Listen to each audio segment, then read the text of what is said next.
Hey, good evening, everybody. This is Jeff. Might as well bring him in right away because I know everybody's just dying to see him. The shorter guy. You finally got yourself a booster. Amen. I'm Jeff. That's Bloomer, Mike Bloom. This is Junior Hockey Live. Tonight we got a lot of things to talk about. Our goal tonight is to demystify the whole process of pre-drafts, main camps, to give you a little behind the scenes of how people that are in the trenches, what they're doing, how they do it. And we're very fortunate because Mike is, in the trenches deeply during this process, much more than I am with the whole process. So we're gonna cover that tonight. We're gonna have a good time discussing that. But we wanted to start off with first a little bit of breaking news from the BCHL, and then discuss that first, and then we'll jump into what our topic is for the night. As always, you can jump on, give us your comments, ask questions. Just do it right on whatever feed you're watching. If you're on Facebook, if you're on Twitter, you should be able to just send a comment, and we'll get it here. Let us know where you're at. Let us know where you're watching from, who you are, what city, state, province, country you're from. It works real easy. You can do it just like there. Hello from New Brunswick, Canada. That's how easy it works. Hello, New Brunswick, Canada. Thanks for coming on. All right, you might be interested in this from New Brunswick because, for you it's like 18 time zones away, but the BHL has some news, and we're going to get into that right now. I'm going to bring it up on the screen. BCHL announces roster rules and important dates. Getting into the article, blah, blah, blah. 25 active roster spots, minimum of 5 players from BC on the 17 Canadian team. So take away the American team, and then you've got the situation where you have to have 17 Canadians. But here's where it gets interesting. U.S.-based team has to have a minimum of 5 players from their branch. In other words, Washington, Arizona, California, and Colorado is considered the protected territory, I guess you'd say, for that BCHL team. The American team. And then we get into this. This is where I think it gets interesting, because the Canadian-based teams only have to have 13 players from Canada now. So that number, it used to be much smaller than that. I think when they went independent, they might have bounced that up to 6 or 7. And Mike and I were trying to figure out what that number bounced to. But now that's saying a Canadian team, now we read a little bit further down, they can have a maximum of 2 players from outside of North America. So you can have 13 Canadians, 2 players from presumably Europe. That gets you up to 15. That means you can have 10 Americans on your roster now. And if you don't take any Europeans, you can have 12 players from the U.S. on those teams. So I think that's a significant change. There are some numbers here that we got to just look at. A maximum of 6 20-year-olds on the roster, permitted at one time, and then a minimum of 3 players under the age of 18 are required. So you can't stack up on just old players, and you have to have a base minimum of 3, which is a very USHL style rule. That's the way the USHL does things. They minimize the top, and they put themselves in a situation where they want to encourage young players on the bottom. Mike, what do you think about this? Well, it's nice to know. And I think for the last, I don't know, a couple months, we've been asked this question a ton. And our answer was always, hey, we got to wait and see, as more information comes out. This is the first step in kind of understanding what are the rules of how they can construct their rosters and maybe where these different players could come from. I still don't know how they're going to, manage this whole process. Like, are they still going to be heavy Canadian type players? Are they going to limit themselves to just the 13 that they need, and then try to get a bunch of U.S. kids to come on over? That still remains to be seen. But at least we know, like, for us being a U.S. junior program and things like that, what's the worst case scenario for how they can put these different stipulations on their own rosters? And I guess having a maximum of 12 players that are U.S. Could definitely create, a little bit of a, disadvantage for us if those kids do go over there. But at the same time, it's not big enough numbers to really see a huge impact. If they had 7 it's players double. on each roster before. Yeah, it's double. I mean, if you take away if you're taking away the top elite players, uh, I'm not saying that every kid from the USHL or the NAL are going to jump into Right. this league, but it opens up the opportunity for them to have twice as many Americans. So, we're talking 100 kids, potentially 100 kids. I think that's drastic. I think that's significant. Now, Right. do you look at it and say that's going to happen? No, because I think there's obviously the well is not dry in Canada for good quality players, and Right. I would assume that is still going to be the case where you're going to get great quality players from Canada for the most part. But some of these teams have just tremendous ties to the prep market, and they've got tremendous ties into the leagues and tradition there with the coaches. It's traditional that some of the programs in the prep world, they're players that are good. They get their D1 commits and they go play 1 year in the BCHL. So I don't know. We'll have to wait and see, but be curious to see what some of the comments are from some people that are following us and are involved with this. But all I know is it is going to change the landscape from my perspective. Yeah, I think it will change the landscape a little bit from the NAL perspective and from the NCDC perspective. I don't think it's going to affect the USHL really at all, because the top players from the US that can play in the USHL are going to choose to play in the USHL. Yeah. But I think to the point I've made before, and I'm not sure we necessarily agree on this completely, is there's a chunk of every BC roster that doesn't have as quality of Canadian-born players on it, because a lot of those high-end guys that would fill out that middle section of a roster are playing in the WHL, the Quebec League, or the OHL. So you're getting some of the top-end Canadians that want to go the NCAA, college route in the U.S., and then there's a gap. So now I think they're trying to fill that gap in with more American players. And by doing that, I think it would help their league be that much better, because there's a lot of inconsistency from the top player on their roster and the very bottom player on their roster. Now, hopefully, from player number 1 to player number 25, there's not as big of gaps in ability within each roster in that league. Can't disagree with that. I don't know if you're looking for an argument. I'll give you plenty of arguments as the night goes on. But let's say hi to a couple people. We've got Pittsburgh, PA on. We've got Manitoba on, and it says, "Are you guys watching the Memorial Cup? Always good hockey." I don't even know what the Memorial Cup is. Is that floor hockey? What is that? Ball hockey? Yeah. No, I don't really follow the Memorial Cup. I watch most of the players that are at that level before they go into that league. And then once they make the choice to go to that league, I might be familiar with a third of the Americans and 10% of the Canadians that are in the OHL, but I just don't follow it because our worlds don't really collide much after kids make the choice to go that way. So no, I don't. There's a lot of great hockey out there. I wish they had time, but I don't. So that doesn't need to go up there. And then it says, people are talking between themselves on here. They're not saying we're like the third wheel on this group now. It's an open forum. Yeah, it's an open forum. Just come on and chat. Just don't worry about us. We'll do our little thing here. You guys just talk amongst yourselves there. We're just background fodder. You're just background fodder. As long as I'm taller now, I'll be.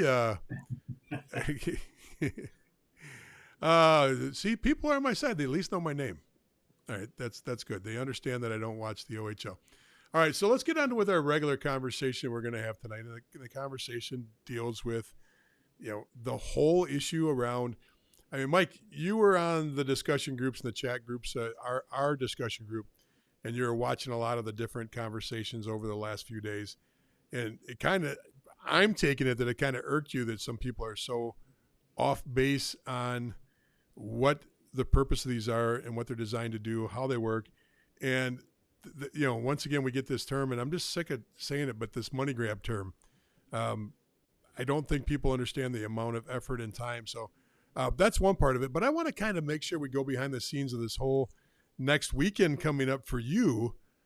and how much it entails, not only with community service for your own league, and that starts on Thursday, and the interaction with the league that's, the rink and the league that's hosting this pre-draft camp happens to be the one that you coach in, but how much interaction with a team from Texas that comes up and actually does the pre-draft there, what they do for the league, all the different things, because this is not a, coaches show up for 2 hours on Friday, 2 hours on Saturday, 2 hours on Sunday and go home. There's much more entailed to this. Why don't you start walking through that a little bit? Yeah. So what we try to do with the program that I'm at is we're really big into trying to move players onto juniors. It's not just, hey, play midget hockey for us and it's just another team to play on. We're basically trying to give you all of the coaching, the off ice, the education, all of those different things to help these parents and players really start understanding what path is going to be the best for them. And based on which one they're deciding to pick, what is a plan to put into place of how to get there. So when we have a camp like our pre-draft camp that's coming to Hammond, Indiana, which is actually a Chicago suburb, we're going to have our staff from the Brahmas come in a day earlier, and they're going to work with some of our Bantams. When you say, whoa, I got me on the wrong side. There we go. So when you say Brahmas, this is the North American Hockey League team that you're affiliated with. Correct. So they're coming in, and not at your home rink, but they're coming into the Chicago metro area. They're going to come to our actual rink a day ahead of the actual pre-draft camp. And then they're going to, talk to our parents, get on the ice and run different skates with our players at the Bantam level and at the U15 level to give these people just a taste of what the pace is, what some of the teaching points are that they're looking at the junior level. So they have a better idea of, okay, I'm a 15-year-old kid now. I may be able to skate through cones really well. I may be able to stick handle, shoot, all these different things. But this is what these junior teams are actually looking for. Right. So they're going to be on through those different scenarios for a day ahead of the actual pre-draft. Gotcha. So, the process for you really isn't started just a week ago or 3 months ago or 4 months ago. This has been going on now for months. And when I say that, this is a typical North American Hockey League situation, USHL situation. I'd probably venture to say not much different in the NCDC, where you're going to have a pre-draft camp. You're going to want to have that camp full. There's going to be some obvious invites. There's going to be some not so obvious invites. There are going to be kids that are reaching out, players and families reaching out to the organization to try to get a spot. And I don't think people understand that right now, you've got the coaching staffs of two teams, the North American Hockey League team and the North American 3 team, the NA3 team. Both their staffs are involved in filling this camp. You've got the 2 directors involved in filling the camp, and then you got 4 or 5 scouts. You have the owners of the organization, and then anybody else that's out there that might be have a vested interest in helping. That's a lot of people involved, and they're working on this. Some people like yourself are probably putting 20, 30, 40 hours in a week. I'm clearly not putting that amount of time in, and not every one of our scouts puts in 30 hours a week on this, but there's still a substantial amount of time and effort put in this. Oh yeah. All the phone calls and, that's things that as a club you're doing that's hitting the actual families and the players and things like that. But there's so many things behind the scenes, like, you're working on, again, I mentioned it earlier, but we're not actually hosting the camp at our rink and facility like we typically do. We're going to do it at a different rink in Indiana. So you're working with a different facility. You're basically trying to get the ice all worked out. Once you get, blocks of ice that you've purchased, then it's up to each rink to then kind of divvy up, okay, from what time to what time is the first skate, ice cut in here, then the next skate starts. And, there's just a lot that goes into chopping all of that up. So some of the different things. Not only that, Mike, but you've got hotels. You've got to make sure that your staff there, because your trainers still come in, your equipment guy still comes in. And they're helping, the players with skates, getting them sharpened, getting all the jerseys handed out. Any boo-boos that happen during the games, pregame or postgame, all these people are interacting, and so we're talking about at least 10, 12 people on a daily basis during this camp that are working this camp. Now, when you say that, well, I'll give you a couple other just things that happen that people don't expect. And again, part of this conversation, I don't know if we teed it up necessarily how we wanted to, but part of what I saw people communicating on our message board was just from a perspective of not really knowing what the team is going through. Like, what are the different things that they're doing on their side, which maybe causes some of the frustrations that parents might see. Yeah, I was going to get there. I was going to get their there. Side. But to give you an example of things that are unexpected to all of us, last year we had our camp. It actually was in Chicago. It was at my rink that our program's at. But because we're downtown in the city, the hotels were probably 10 minutes away, 15 minutes away, depending on the traffic, but outside the city. So that way the rates were much lower and whatnot. Right. Well, a lot of kids, when I say a lot, I would say maybe 20 kids traveled alone. So they get to the hotel and the hotel will not allow them to check in because they're are a 21. Minor. Right. Well, not all of them were minors. Some of them just weren't 21. And correct. Some of them were 18 and 19 years old and have stayed in hotels before, but just so happened this time. And so that did create, I became I think I adopted like 7 kids that weekend. Oh yeah, sure. Yeah. He's my nephew. Yeah. That's my son, just anything to get them in their room, and then once we got them in their room, they were okay. But the challenge in all of that is the fact that you needed an adult to then check these different players in. And the way that we had things set up the day before, like we do again this year, we're all on the ice. We're all doing things at a different facility around the time a lot of these kids were checking in. So, my phone's blowing up. All of our phones are blowing up. I have to leave where I'm at, drive 20 minutes to the hotel, try to help check these different kids in. Some of them I had to pay for myself because they wouldn't allow them to run their own personal credit card, and they wouldn't take the parents' information over the phone. So I had to pay for it, then get reimbursed. And I mean, there's a lot of things that aren't, I guess, something that happens every year, but there's going to be something that happens this year that is unexpected, that it just happens, that we're trying to also help deal with. And that's one of the things that people don't see. Probably the biggest thing for me last year is at lunchtime, there was olives on my sandwich. And that was just unbelievably rude, and it threw me off. The whole day was, terrible, just terrible. But well, we understand that of our staff, you're the one that's the diva, and you can't handle, adversity or difficult situations. So if that was the worst thing that happened last year, I think we made out okay. See, that's what I don't like about you, or like about you. I'm not really sure. I'm still, I throw out something to kind of keep it light. And then you got to go in and just undercut my legs, But that's okay. That's okay.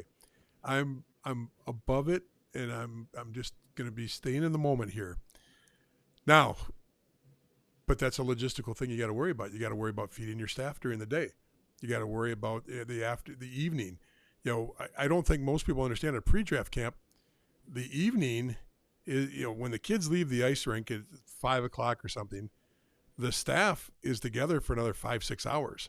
And when I say the staff, the whole group, and they're cutting video, they're talking about players, they're discussing rosters to make sure everything's fair. If something was really unbalanced, do we have to switch a couple players, for the next day? What about this situation? What about that? But almost every single player gets discussed in a group setting the night of the first night. And it stays that way all weekend long as you're trimming down to get to your all-star games, which is not something you see from the parent side. You think that they're just the key shuts on the rink, and then everybody comes back the next day. That's absolutely not the case whatsoever. Mike, any things you want to put on that? Well, I think, the whole thing is, this is a chance where our whole staff is able to get together for a weekend.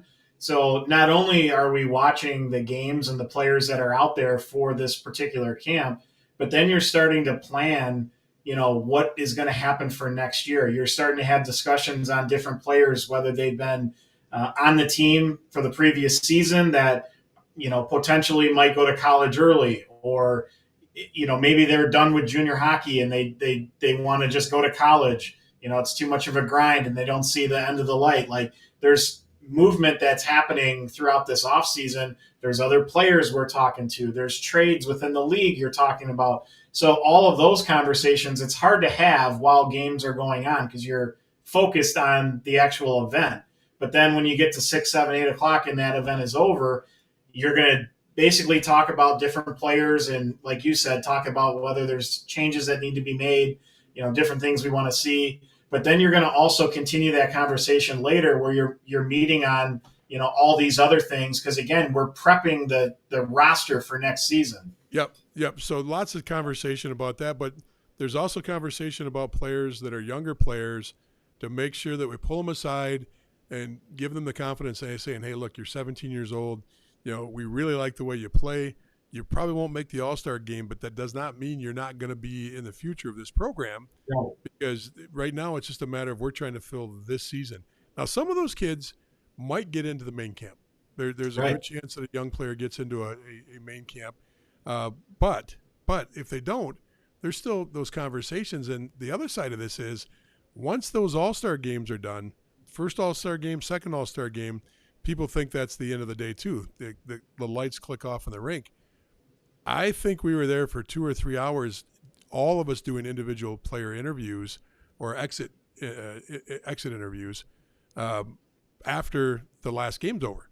So that's another part that most people don't see is, we talk to every single player, pull out notes on them from the weekend, gather notes from, I'm grabbing some notes from Mike. Mike, what did you see? I'm going to talk to this kid, this kid, and this kid. And we sit around as a table and say, oh, make sure you mention this. Oh, make sure you mention that. And so the scrutiny and the amount of time and effort that gets put into this, it's not taken lightly, okay? It's not something that teams – now, don't get me wrong. You're going to say, that doesn't happen in, whatever name, Bay City, Ohio, in their junior program. I hope there isn't a Bay City, Ohio junior program. I'm just making that up. But the point is there's going to be somebody that doesn't do it this way. But I guarantee you the majority of teams – at the higher levels, the tier 1 and tier 2 teams do it this way. They take it seriously. They put a lot of effort into it. So that money grab tag, when you look at the amount of people and the amount of effort that's put into that weekend and the amount of weeks of work that goes into this, that really does bother me. It gets on my nerves knowing that you work so hard and somebody thinks you're just taking money. And, we're all laughing as we count the $1,000 $100 bills. They don't make $1,000 bills, I don't think. So anyway, we're counting all the money and laughing all the way to the bank. That doesn't happen. No, it doesn't. And I think again, just from perspective, you don't hear me? Is your mic plugged in? Yep, haven't changed it. Is it good? All right, we lost Can Mike. anyone hear? Mike, tell me when you come on now. Now Alexa's trying to get involved with this. Man, oh man, last couple of weeks, I don't know what you're doing to jinx it. There's your mic. Yeah, it's on. We're good. Now it came back on.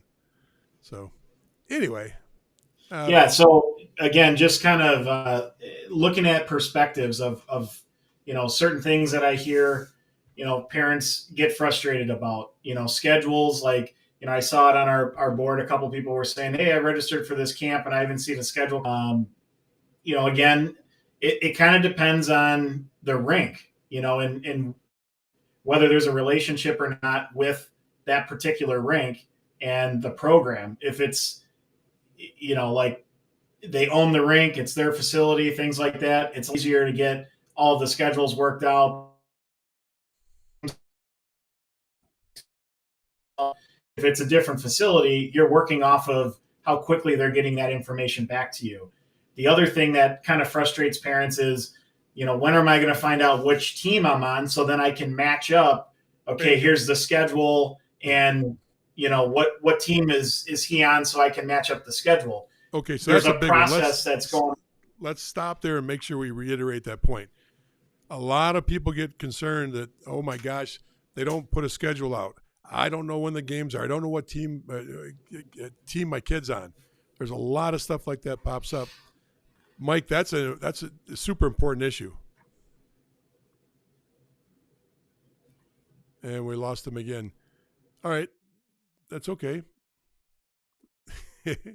Lost him completely. That's okay. I'll walk through this. The biggest issue here is, up until the last, when you got 150 kids, you got 8 teams, 150, 160 kids. What'll happen is kids will sign with other programs before the pre-draft camp. They'll get invited to main camps before the pre-draft camp. They'll get into different situations where they get injured. Maybe they went to a camp the week before, a clinic the week before, they get injured. So you got all these different reasons, and it's just a small percentage of kids that, maybe it's 5 one year, maybe it's 15 the next. I think last year was like 8 or 10. All of a sudden you're scrambling because, especially if they all came off of one team, maybe it's 3 of the better players that was on this team. All of a sudden now one's injured, 2 signed somewhere else or did something else, decided to go in a different direction and don't show up to camp. We sometimes don't even find out about it till the morning of. We're calling the player going, are you coming? Are you here? Are you lost? Are you at the hotel? And they're like, oh no, decided this weekend to go fishing with my dad. Okay, thanks for telling us. So, I mean, that's a reality. The reality is there's going to be a certain number of kids that they paid, but they decided not to come. Some of them are legit. They're injured. They're sick. Something happened to them at the end of the season. They didn't get cleared to come out. And Mike, I stole all your thunder on this because I know you wanted to talk about this, but you dropped off on me, so I just ran with it. So anything else you want to add to that, Mike?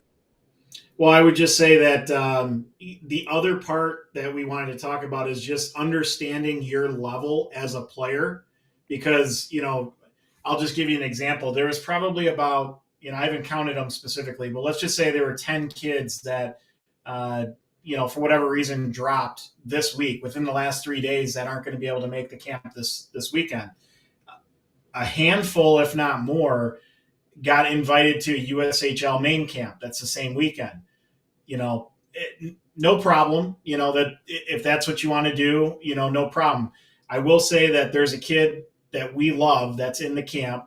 That's going to go to the USHL. I don't want to throw any team names out there, but it's no fault of any of the teams anyway. But still, he's a 06 AAA defenseman.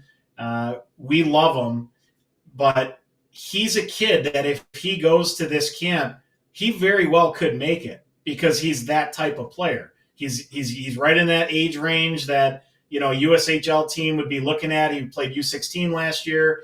That's a good move for him because if he doesn't make it, we still like him enough where he's going to be a consideration for us. Right. Now, right. There's other kids that also got that same invite that dropped out. Yeah. That let's say that they're playing U18 and they're playing for not one of the top U18 programs. They're not Shattuck. They're not Mount St. Charles. They're not, from some of the Detroit teams and things like that. They're from, teams that are probably somewhere in the 70s or worse, my hockey rankings wise. And they're not even the best scorers in their league or on their own team. And it's like to pass on a camp in the null to go to a USHL main camp at a U18 AAA level that has very few players go from U18 AAA to the USHL. They just don't understand that that's really not a path. The statistical path for a U18 player to move in that direction is minimal. We all know that. It's minimal. I mean, like you said, if you're coming off of one of the better teams, if you're one of the top scorers and you're still young at U18, that may be a path that opens up for you, but it's still going to be a small percentage. Right. We've got plenty of videos out there where we walk through that and we look at how many 16s and how many 18s as a percentage move on, and the number is nominal. It's not a very big number of players that can move on from that. So really, believe me, having family members, having my own kids go through the draft process in the USHL, get drafted, the main camp, it seemed like we were going to 2 main camps a year for 3-4 years in a row. And how do you tell a kid not to go to a USHL main camp? Because their feeling is, I can strike it rich this time. This time they'll see me. They'll know what I'm all about now. And this is my chance. This is my chance. And the parents, many times, they're the ones saying the same things. This is his golden moment. Well, statistically, it's just not there. It's just not there for, once again, they're not looking for diamonds in the rough. They're not looking for kids with potential. They're looking for ready-made players that can step in and perform, that will still grow, but they're at this level here, ready to go. Not here with the potential of getting way up here. They want players that are literally above here. Okay, if this is the 60th ranked team, third best score on the team is here with the potential of going here, they're looking for the guy that's here that's still going to grow from there. Does that make sense? Well, yeah, and the other part is in their minds, they're thinking, hey, maybe I can, forecheck hard and, body, like play the body and have kind of a physical role and sneak onto the fourth line. What they fail to realize is that the guy at U18 AAA that had 75 points, 100 points, is not going to have the same hockey sense, IQ, skating ability, all of those things that some of the guys that at U16 were 100-point guys that are already on the USHL roster. So some of the U18 guys that were the top scorers are not going to be top scorers if they can play in the USHL. So they become the bottom of the roster guys because they're, there's obviously the skill guys that, can't play anything but a top line. And they're not going to make the USHL if they're U18 players, if they're not better than the other players they already have. But the guys that are still big and strong and can score and did that at U18, they become the third and the fourth line guys if they're able to make that. Yeah. Not somebody that's a third or fourth line guy at the U18 level now. I hear you, but the advice I'd give to parents on this is, it's it's very difficult because as parents, all of us that are parents, we want to think that our kid can outwork the other kids, that he's a good kid in the locker room. He communicates well. He's a leader. He works so hard. But if a USHL camp's got 150 kids, you got to assume that 90% of those kids all fit that same category. They're all working hard, and you can say, well, my kid has better grades. Talent overrides grades at that level. And people don't want to hear that. But a super talented player that's a B student versus a talented player that's an all-A student, hands down, you take the more talented player. It's just the way it is. A B student will get into college. He'll play NCAA Division I college if he's good enough to play. A player that's got all A's may not always be a player that can play NCAA Division I. So don't think that grades are going to be one of the things that put you over the edge. Now, if it comes down on the list and you're going, well, we're looking at skating and we're looking at shooting, we're looking at attitude, and grades, and everything's tied up until grades might be 10th, 12th, 15th, or 20th down the list before they get there. I would not look at that. Hard work, assume everybody works hard. You just got to assume everybody works hard, okay? And if you see a kid that's lazy out there, don't get that bias going by, but Johnny's, he's working harder than that kid. And, that's the worst attitude you can have as a parent. You got to go in there just objectively, enjoy the weekend, enjoy the experience. And if it happens, it happens. But to Mike's point, if you're not that 16 player that's got a real legitimate shot of jumping on a roster, which you'd know that already by your talks with the USHL teams, you'd know that with your talks with your advisor, your current coach would be filling you in on that too. You'd have a sense of where you're at. But if you got an invite to go to a main camp and it tends to be at more of the generic side of the invite, meaning, dear John, we'd love to see you at camp. Here's the dates. Here's the link to register.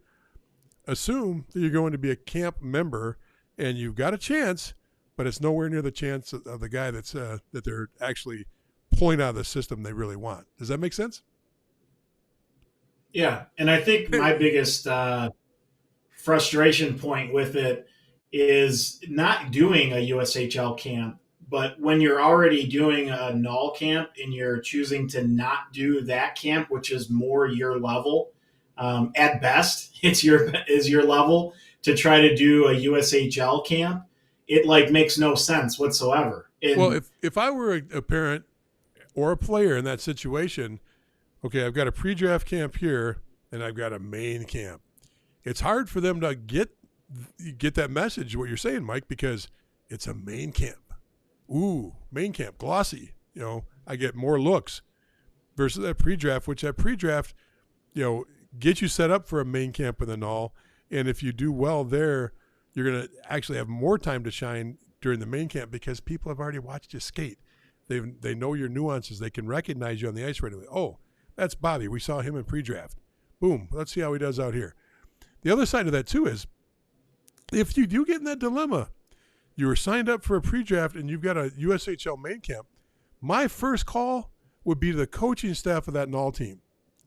Coach, here's what I've got. I was signed up to go to yours. I got this USHL main camp invite.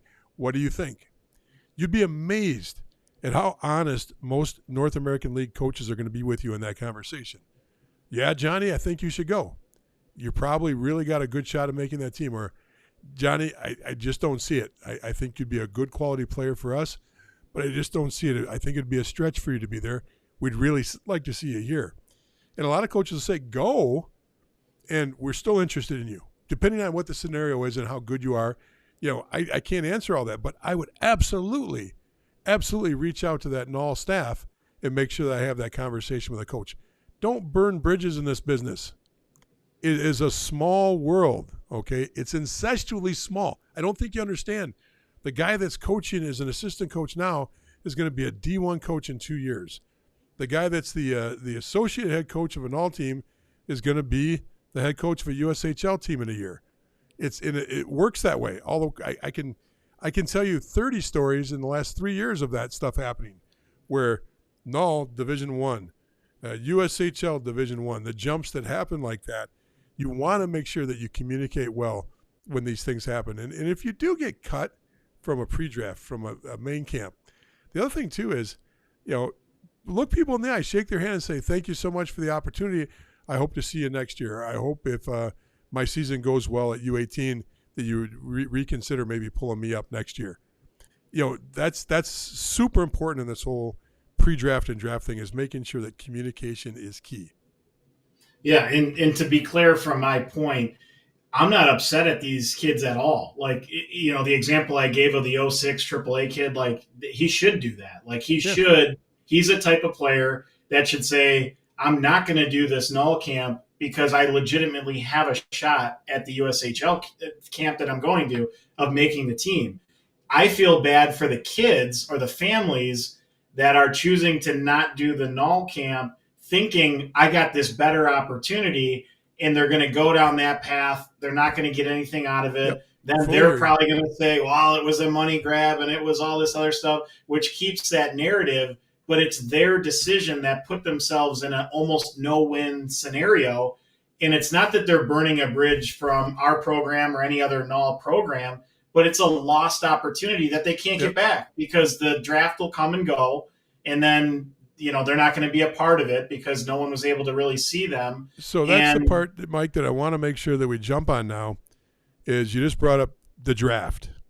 And a lot of people forget, even though it says pre-draft, there's a reason for these camps right now, the immediacy of those camps, because next week, what happens next week? The week after the camp, I should say, this upcoming weekend is the camp, pre-drafts for most people. Last weekend or this weekend, most stayed away from Memorial Day, though. And then you get in a situation where the draft comes up, second week of June. Boom. So I can tell you right now, we're one of the better organizations. We're one of the more organized organizations. But our draft board's wide open right now because we wait for the pre-draft to happen first and make sure that we look at every player we can in that pre-draft before we fill out that final order on that. Now, do we have kids that we know, okay, they're probably going to be in this range and that kid will probably be in that range, and guys we like? Of course we do. Of course we do. And Mike, I'm preaching to the choir. I'm really talking to the audience more than you right now. That's why really what I should do is just do this so they just see me, But the bottom line is the pre-draft is really There's a reason for pre-draft. Pre-draft is set up for the draft. Obvious, right? You should look at this opportunity to get yourself put on the board. And it happens all the time. Last year, I can't tell you how many kids, but I know there was numerous kids, and it happens at every NOL camp. They come into a pre-draft camp, they skate very well. All of a sudden, they're on the board. All of a sudden, their main camp invite is there. So you can get invited. The other thing too is let's just get this right out of the way. You don't have to be tendered in a pre-draft. You don't have to have to be drafted in the pre-draft. You can get invited directly to the main camp just for the invitation. The head coach can say, "I want to see you at main camp." Boom, done. Are you going to tender me? No, I don't have any tenders left, but I want to see you at main camp. And you have to realize, and here's the thing that most people don't get, and we talk about it a lot. Once you get to main camp, it doesn't matter anymore. If you're invited to main camp, the tender doesn't do you any good. There are players that were tendered last year that did not make the team. There are players that were drafted last year that did not make the team. And there were numerous players that they were invited from pre-draft or invited outside of the process of tenders and drafts that made the team. And that's really super important. You do not need to have a tender or draft to play USHL or NOL. Okay, now does it help? Yeah. Does it make you feel better? Does it give you a comfort level? Of course it does. I'm not going to lie to you. Having a tender, that team wants you. But realize most of the tenders are used up right now. They're done.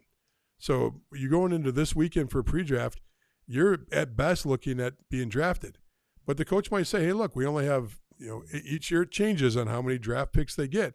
But let's say a coach tells you they only got 6 draft picks. 3 of them are going to come from guys from the USHL. 2 are going to be for goalies out of Europe. I've got 1 pick, and here's the kid I'm already thinking about. But I really like you, and I'd like to have you at camp. I'd go to camp. If a coach is telling me that, I'm going to camp because he's being honest with me. He's telling me exactly what's going on with his drafts, where his head's at in those. But he doesn't have a draft pick, but he wants me. The downside of that is that kid could get possibly drafted by somebody else before he could go to your main camp, and that does happen a lot too, where kid goes to pre-draft with us. We really like him. We don't have a draft spot for him. Want him at camp, but he gets picked up with a draft somewhere else. So I know we've killed that a little bit, but I think that's important. Anybody got any questions about any of this? Anybody got any comments on there? Throw them up. I'd love to see your comments. One of the one that I showed a little bit ago on the Hi Guys, great show. It shows up on my system on Facebook as Vincenzo Capello. Vinny, thank you for giving the comment. For whatever reason, it doesn't come over onto the screen. It just shows up as Facebook user. So good to see you. Glad that you're jumping on. And once again, if anybody's got any comments, we'd love to see them.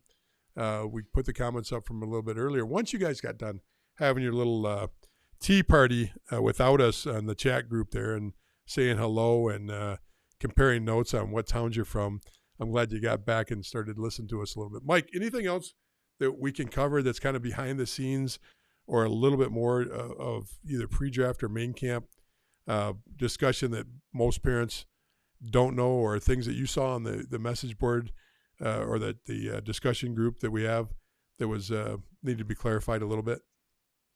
Well, I don't think anything different. I just think it's important I think it just helps when parents kind of understand what these clubs are doing that, may lead to some of their frustrations. Like you talked about the roster, right?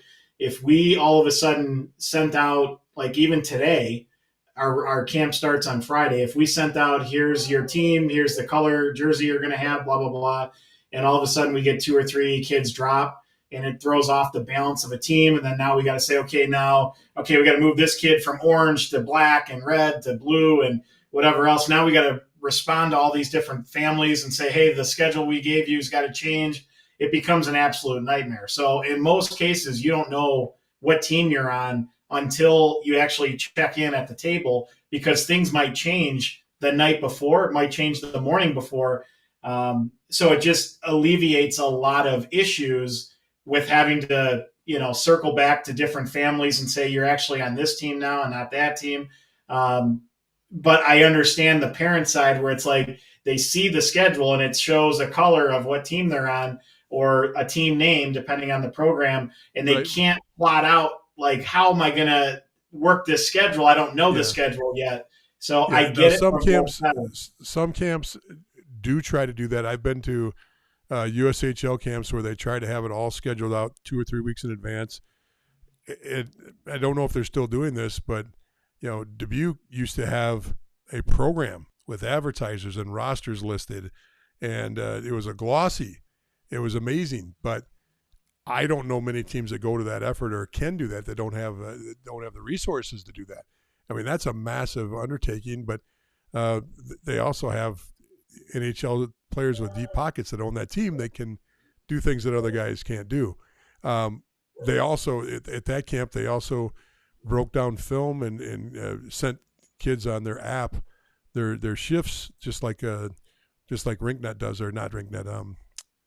What's our other back end where we do our film cutting? What's that? Instat. Just like Instat does. So, but they were doing that 3, 4, 5 years ago. If anybody's been to Dubuque's camp in the last year or two, let me know if they're still doing that stuff. But that's also one of the prime programs. Not to say that the Null programs can't do that, but the resources are different at the Null. Everybody knows that. We don't have as deep of pockets. We're not subsidized by the NHL. We're not subsidized by USA Hockey, or very, very little. There's only $100,000 goes to the Null versus with 3 times as many teams or 2.5 as many teams is the $1 million that goes to the USHL just in subsidy, just in help. That's just the handout, and somebody gives it to you, So different league, different situation. But Mike's point's valid. Mike's point is extremely valid on how you look at this thing, and as far as those rosters and the schedules. Saw some of the groups, some people were like, well, email them and ask them. You can email them, but if today is Wednesday and your camp's starting Friday, I'm not sure with the scramble and the travel that everybody's going to be able to respond to you in that short a period of time, just because tomorrow's going to be a travel day. And in fact, today's a travel day for a lot of people going to their camps to get their whole staffs in and everything. So anyway, Mike, anything else? I don't think so. Nothing really happened in the junior world from a game standpoint outside of the BC just announcing the stuff that you went through. So not a whole lot to cover. Obviously, it's like camp season, draft season now for the NA, for the USHL. It's camp season. NCDC camps are coming up. This is what we're going to be dealing with for the next couple months is mostly camps. So, hopefully everybody goes out there and does their best. I think we've done, I don't remember if it was a Junior Hockey Live podcast or if it was a Junior Hockey Advisor podcast, but we actually went through what, these different players should do when they get to these camps, how they should play, how do they get noticed, what should they do. So I would just, tell the viewers out there to go back and look for those videos, because there's a lot of good information that we shared, because there is a way to play in these camps to get seen and to get noticed that could help your player. Yeah. Yeah. And I think that's a whole, like you said, there's a whole separate video on that. But yes, you got to go back and grab that information. And if anybody grabs it, please go to the discussion group and just put a note on there, tell people what video it was so they can go grab it too, or even grab the video and share it with people. Don't forget, it really is becoming important for us. We're close to that 1,000 mark on our YouTube page. If you can like and subscribe to our YouTube page, Junior Hockey Advisor, that sure would be a big help. We also have Facebook challenges with Junior Hockey Live. Want to grab that audience and grow it. Just keep doing what you're doing, folks. You've supported us so well. I think you know that our discussion group now is we're pressing on to 9,000 real quick there. 9,000 between the likes and subscribes on the page, along with the 9,000 there.